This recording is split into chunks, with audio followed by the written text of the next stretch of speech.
আমি ওই বাংলাদেশের আসিফকে বলবো, শোনো, ইস্তেগফার করো, জাতির কাছে ক্ষমা চাও যে জাতি আমি ভুল করে ফেলেছি।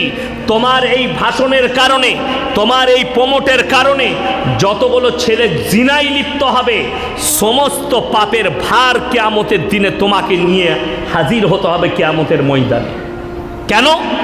কোরআনের সব থেকে কঠিন ভাষা ইউজ করেছেন আল্লাহ তাআলা জিনার ব্যাপারে, ওয়ালা তাকরাবুজ জিনা ইন্নাহু কানা ফাহিশা ওয়া সাআস সাবিলা।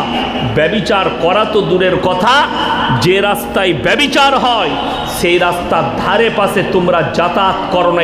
আর তুমি মানুষকে জিনার দাওয়াত দিচ্ছ, জিনার প্রমোট করছো, যে মেয়েটাকে ভালো লাগবে, ফিল হবে এই মেয়েটাকে ভালো লাগছে। কোন ধরনের ভাষা! এদিকে যারা আলেম ভাবে আমার